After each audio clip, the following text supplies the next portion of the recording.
Hey, how's it going, everyone? Just back with another lesson. Talk about a couple topics, but focus on hell.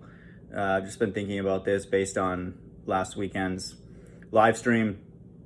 We talked briefly about it, and I just wanted to kind of go into that a little bit more, looking up a few words and stuff like that. First, start off life update.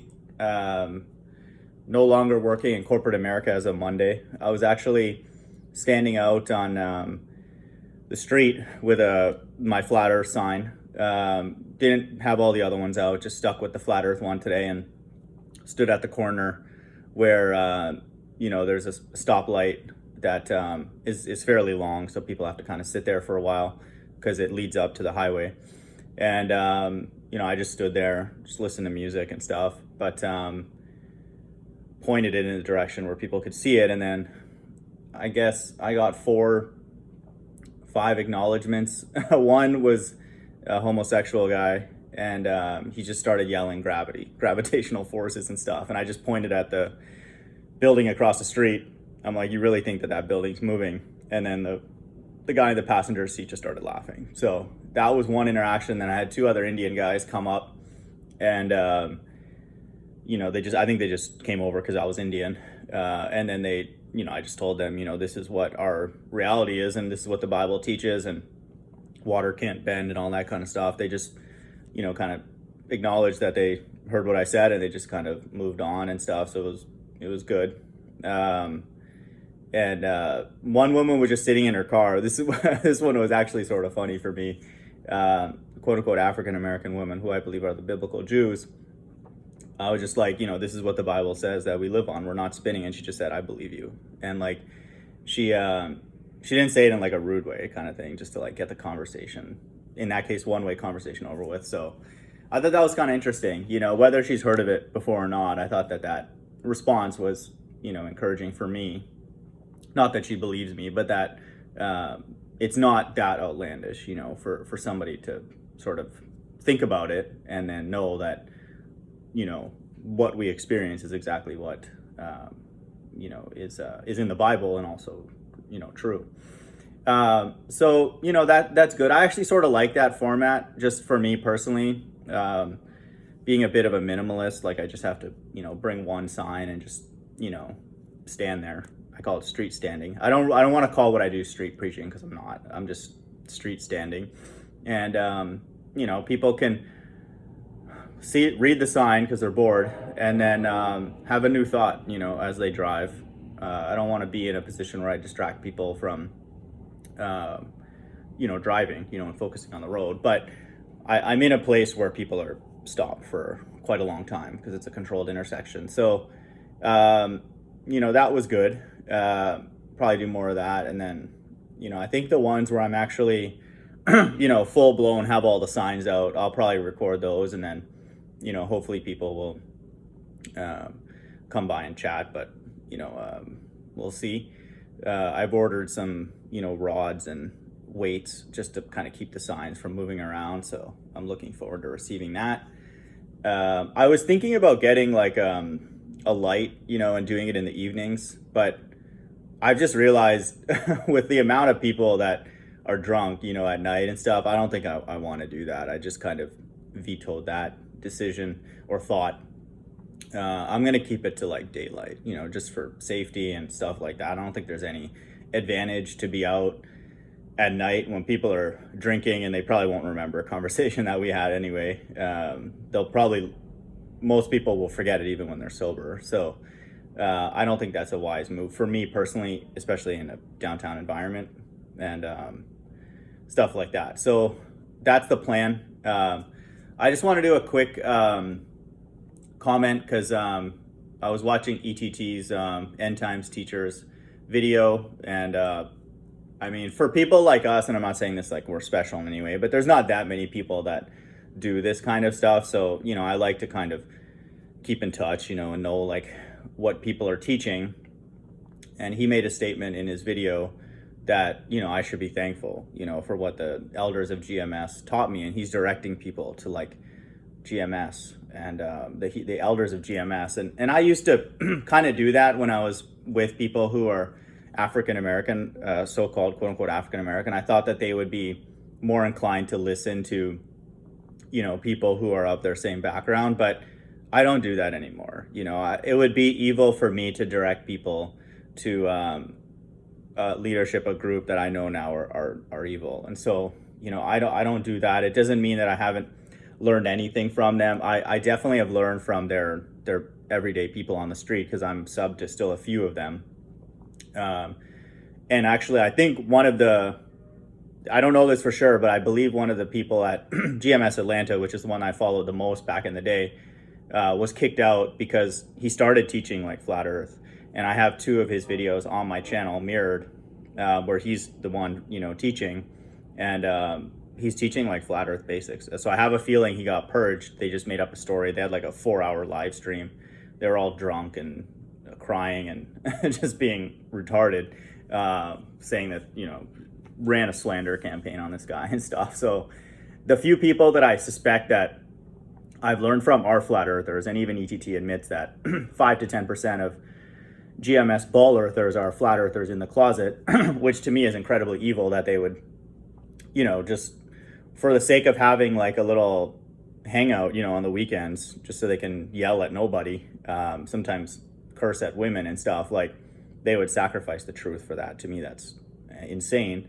That's more evil to me than just not saying anything about religion and God. It's better to me just to be neutral than to be on the quote forefront of truth, but like decide which truths come out, and to me that's completely evil. And so I will not give credit or any kind of double honor or singular honor or anything to a group of people who I know are demonstrably evil.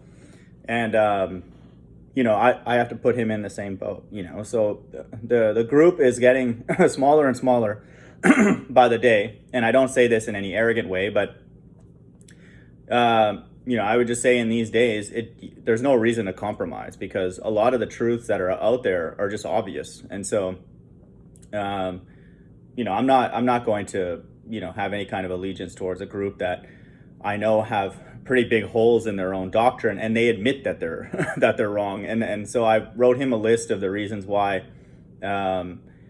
it's a bad idea to give double honors to the elders of GMS, because they're Satanists. And once a person honors something evil, they're evil as well, and that is, I do throw out the baby with the bathwater happily. And so I just wrote him a list of 4 of the main things. I could come up with a longer list, but one of the elders, this individual named Rakah, is in a Masonic biker gang. And there's like pictures of him on Facebook, holding up his biker jacket with the 33, with the 3 fingers down. And on the biker jacket is like a skull, and crossbones. And then it has 322, just like, skull and bones and stuff. And it's like, I think it's called the Majestics biker gang. And so he was exposed by like Avenger for Yahushua and Yasharal in Milwaukee and many times. And it's just obvious, he's just like, those are my friends in the world, and all that. I mean, those kind of biker gangs are not just biker gangs. Like, they're into like drugs and criminal activity and all that kind of stuff. So that's a pretty big ding. If can you imagine Jesus like having one of his disciples in a biker gang, like selling drugs and stuff like that? Like, I mean, come on. That's not who are his closest, and they believe that they are God's, really mouthpiece, like microphone speaker here on earth. And then this guy's like a Mason. Next, Tahar says that he tells us he's a Satanist because he claims that he has 100% truth, but he's a ball earther, which we know now is a lie.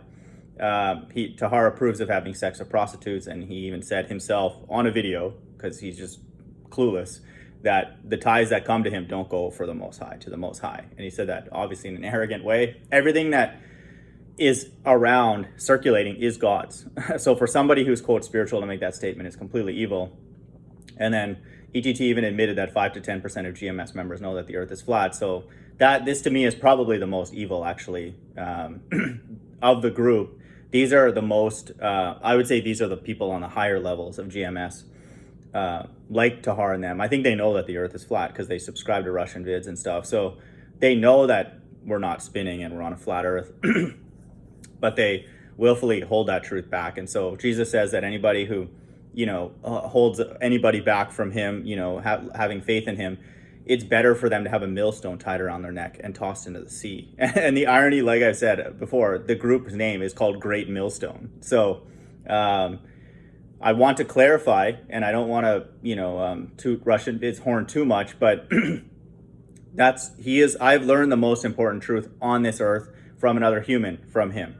And I would not trade flat earth and the 666 and 33 encoding for anything, because it's self-evident. There's no waiting for anything or whatever. It's just obvious. And the way that Russian Vids brings it out on his channel is perfect, and brilliant and incredibly detailed and concise and also entertaining. Like, he does it in a funny way, when he's like, give me a break and all this kind of stuff. Like, and he doesn't ask for anything. He has a channel, he has a store, but I've only bought from his store because I've consumed like pretty much every one of his videos.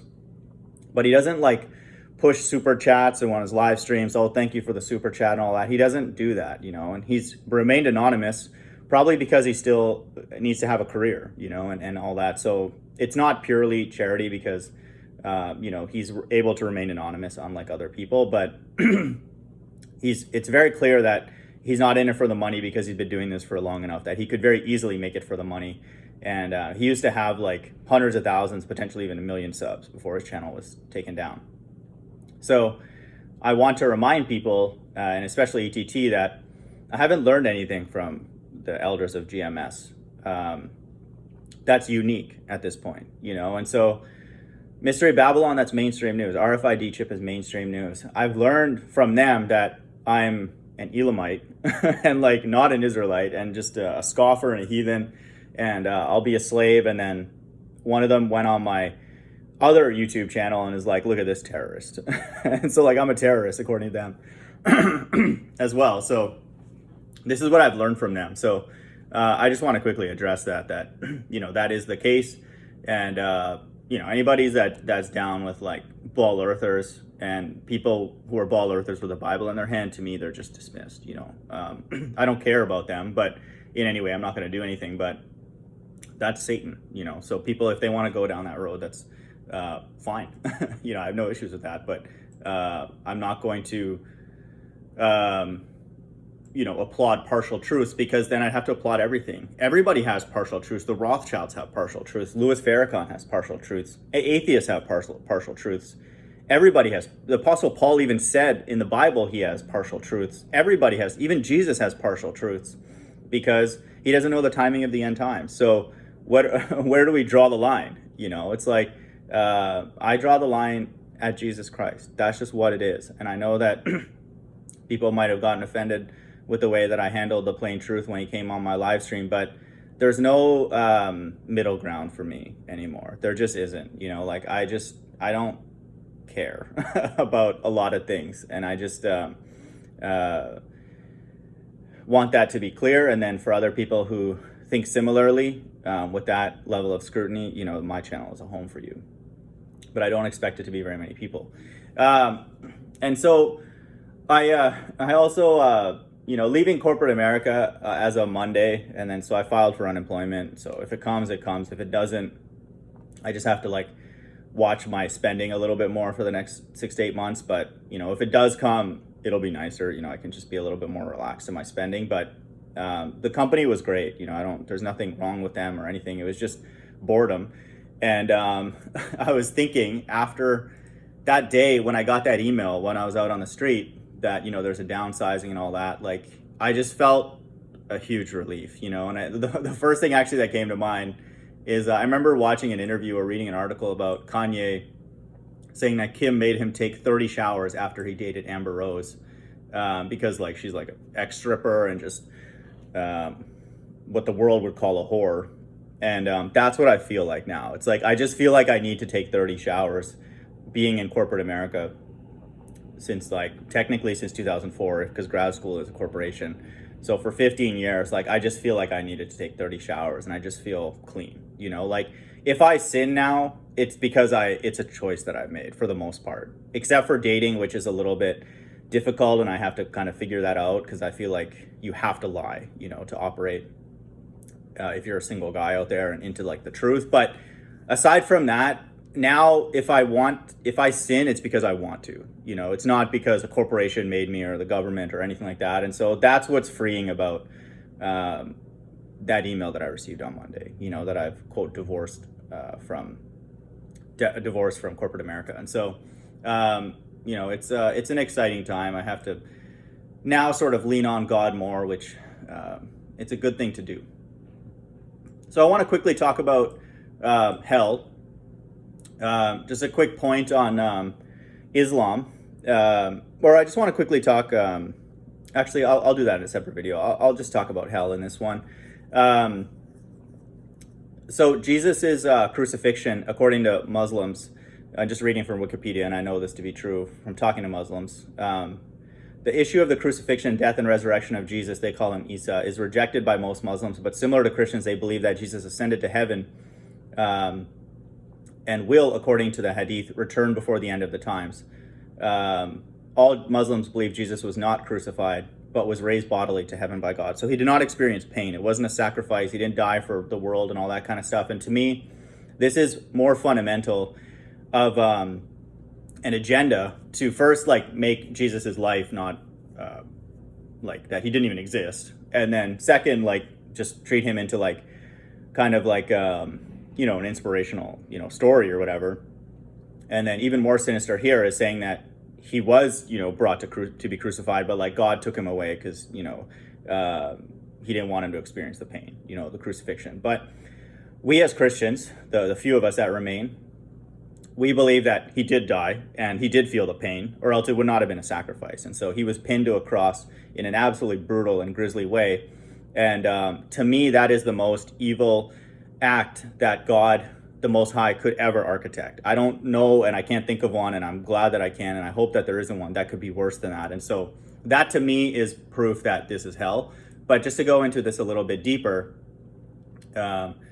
into the blue letter, if we go into Matthew, this is from Jesus's mouth, Matthew 10:28, and fear not them which kill the body, but are not able to kill the soul, but rather fear him which is able to destroy both soul and body in hell.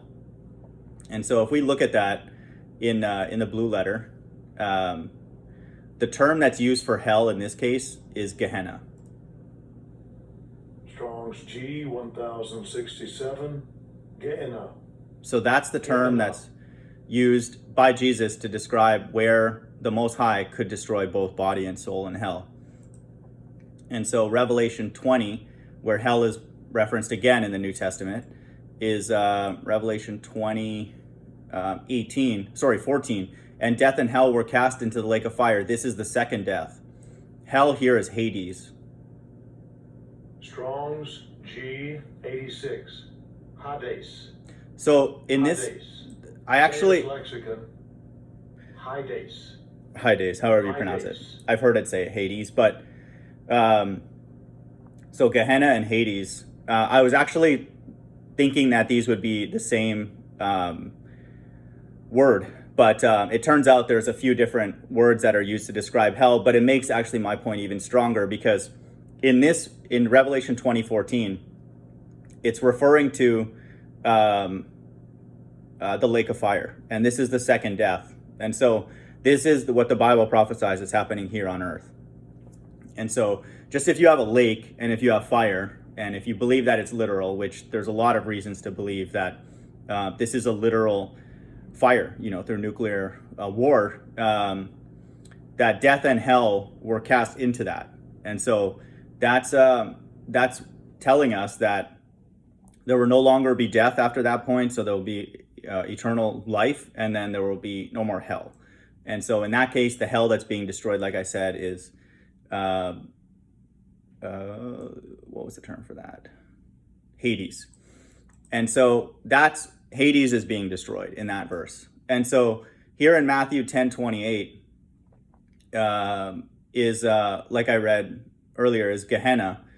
And the thing that Jesus is saying here, fear not them which kill the body, but are not able to kill the soul, but rather fear him which is able to destroy both soul and body in hell. So the place that the body is being destroyed would be the same place that the soul is being destroyed, and that would have to be in a physical place, because that place, there's no like body in the spirit world. Like just thinking about this logically, there's no way to shove physical entities, objects, material matter into a spiritual dimension. So here it's referring to another hell, whatever, however you think of this, that this place is able to, if you think of it like literally like a furnace or like an actual object, it's able to destroy both soul and body in hell.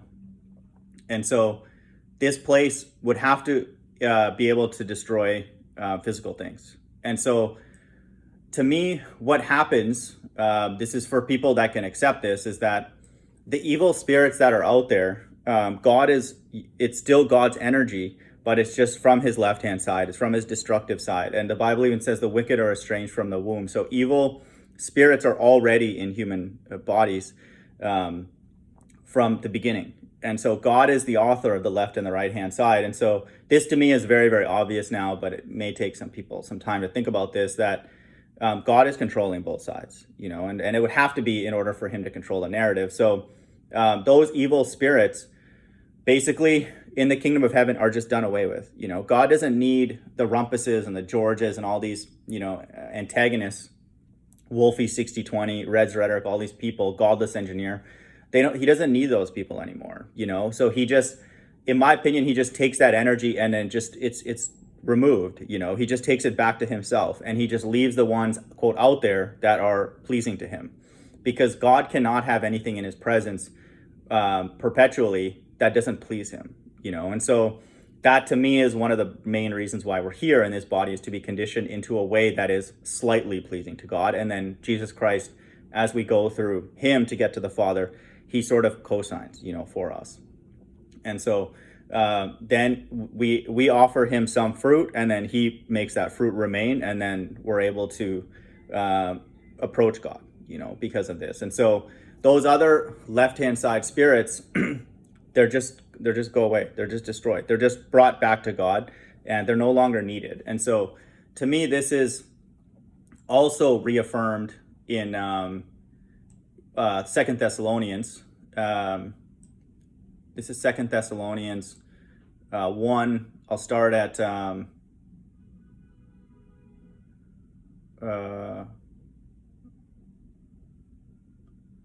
I'll start at 4. So that we ourselves glory in you in the churches of God for your patience and faith in all your persecutions and tribulations that ye endure, which is a manifest token of the righteous judgment of God, that ye may be counted worthy of the kingdom of God, for which ye also suffer. So God is setting up the resistance. God likes this. Why? No one knows. But he likes seeing people overcome resistance. And this is his righteous judgment. And then those who endure, like the Bible literally says, those who endure till the end will be saved. And so God is setting up all the hurdles, for his children. And may we be one of them. Seeing it as a righteous thing with God to recompense tribulation to them that trouble you, and to you who are troubled, rest with us when the Lord Jesus shall be revealed from heaven with his mighty angels. This is an outlandish belief for a majority of people, even Christians, that we believe that the firmament will be cracked open, and then Jesus Christ will return, and these UFOs that are happening and being sighted more and more, those are the vehicles for Jesus and his angels. And so verse 8 reads, in flaming fire, taking vengeance on them that know not God and that obey not the gospel of our Lord Jesus Christ, who shall be punished with everlasting destruction from the presence of the Lord and from the glory of his power. This is also proof that hell is not a place where people are burning, because it says here, who shall be punished with everlasting destruction from the presence of the Lord. No one can escape God, God's presence. It's impossible.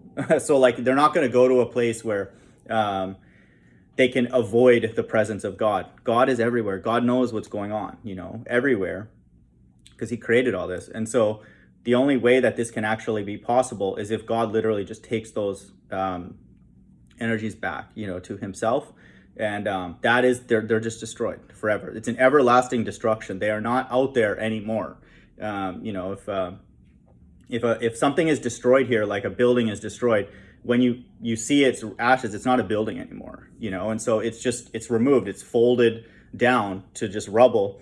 And the way it works with energies and spirits, I suspect, and these verses support this, that those spirits just come back to God, and they're just folded back to him, and then they no longer have a purpose anymore out there. It's just, people know now, and I would say we know this now, many of us, that even these spirits don't really have a purpose here now, because we know that these people that are evil are just actors. God is doing this. So we know that when we stub our toe against this table, that God did that to us. Like it says here, these are righteous judgments of God. And even on the micro level like this, and on the macro level, like the mark of the beast, God is behind all of this. And so we would literally then, if we're in the spirit world and then these other evil spirits around, we would know that that's just God. So like they just don't serve a purpose anymore. And for us, the few people, the lucky ones, we know this now, because it's one thing to go through a tribulation, but it's another thing that's, to me, very, very sad for people who don't have, quote, God in their life, is they don't know that God's doing this, and I think that's one of the main reasons why I feel compelled to share these truths with people, God's existence and all that, because once God exists, it's obvious, that he has to be in control of the left and the right hand side and playing, quote, both sides. And so he has to be the author of good and evil, because none of us came up with it. None of us made the earth, made these concepts, made the languages needed to even describe what a Gehenna and Hades and evil is. None of us came up with. We're not smart enough to do this.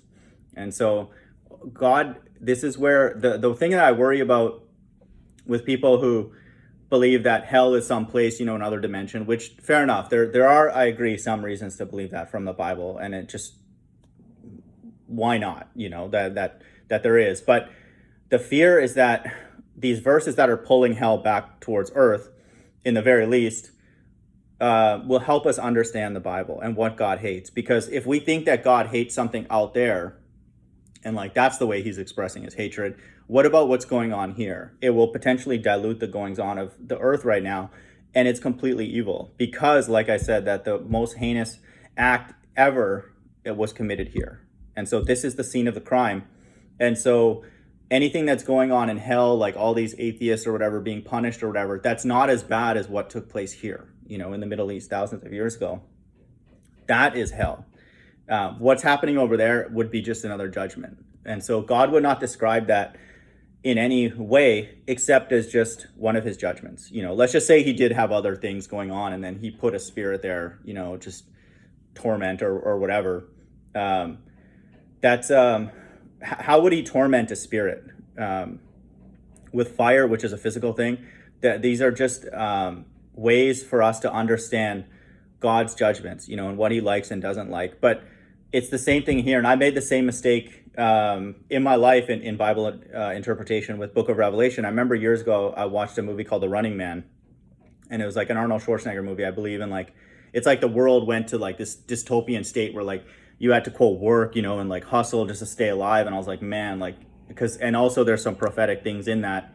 It says, in 2018 or 2019, the price of oil, I can't remember if it says it spikes or it drops, and it makes some prophetic statements right on its intro credits. And I was like, oh man, that's what the world's getting to. That's it's going to be at the end times. But then I would say the spirit, if God's dealing with me, is telling me that's happening now. We are the running man right now. And everybody's just running, literally the running man or woman, and we don't know where we're running to. We're just serving a beast just to stay alive. So God uses these movies as a form of exaggeration. And so I had to then be aware of that spiritual lesson in that movie is actually happening right now with me, and on all of us. And so it's the same thing with the seals and the judgments and all that in the Book of Revelation. People think, oh, it's going to be some time period down the road, then God's going to start unleashing stuff. No, God has been unleashing those things for hundreds, thousands years now at this point. And so, Revelation 6:6 has happened already, which is inflation. That was hundreds of years ago. And so all these things God is using for us to understand that this place that he has here is hell, and he's making it unlivable he's making it more and more hellish, and then all of us will wake up, just like in the garden with Adam and Eve. They woke up, once, they bit the apple, they knew that they were in a, non-ideal place, and so we're all doing this now through flat earth and other truths. We're all waking up and looking around wow, this place is far from ideal. It's far, far, far from ideal. And it's just different from that, just because there's more people here on earth and there's more evil, and it's more obvious, in the days that we live in. But we've all bit the apple, we've all sinned, and now all of us, we know through other truths that we're in hell. We're surrounded by evil. It's encompassed us everywhere, and taking 30 showers won't change anything. But that's what it's like, for a lot of us. This place is just completely unclean because everything about it is against the Bible. And so where else can you find a place that is like that? In hell, that's not against the Bible, because that would be a right. In hell, quote hell, the way ancient Christianity teaches, that's a righteous judgment. That's not hell. That's God potentially, offsetting a negative with a positive. And he's like, okay, you wanted to go do that? Well, I'm going to go and give you a sentence. That's not hell. That's like a courtroom. And then the jail, the prison. That's a righteous thing, if that were actually literal, which it's not. I don't think it is. But the things that are going on here are hellish, because there is no judgment taking place, and thankfully in First and Second Thessalonians and everywhere, God's judgments will be made manifest to the whole world, and we want that, and it's like we take a test, we sucked, wasn't that good, but we're just give us the result, we're sorry, we could have done a lot better. This is our sort of metaphor for our lives, those who are Christian and care about God's opinion. But we just want, the result, and we want justice, we want true judgments, we want God's, righteous judgment, to permeate the whole earth, and we want him here. And verse 10 in 2 Thessalonians reads, when he shall come to be glorified in his saints and to be admired in all them that believe in that day. We want to admire God. We're tired of admiring every stupid thing that exists. And God is literally throwing all these things out to see if people will fall for it and worship that. Don't fall for it. Anything that is not pure and holy and all that kind of stuff. This is the beautiful thing about flat earth. Once you become a flat earther and you know that God exists, the only thing that is impressive is things that are pure, and perfect. And thankfully, it's none of us. It's only God. It is only Jesus Christ, who is a perfect representation of the Most High in human form. It puts us in a place where we only worship things that are impressive, and that's impressive, like creating an earth, putting all the people on it, dying, grisly death on the cross at the hands of people that he was here to love, and then forgiving them. That's a beautiful thing. That's worthy of worship and our mental attention and all that kind of stuff. Everything else going on here is death, and so thankfully in Matthew and in Revelation, it says that death and hell, and even the body and the flesh will all have a limit. It's not going to go on forever. They're not going to come up with some pill that will make people live forever in their body and stuff like that. That's not the case, and so there will be an end to this conditioning, but it's very, very important for all of us to understand, especially in the days that we live in, because it's obvious that God is the author of the left and the right hand side. Hope everyone's doing well. Bye.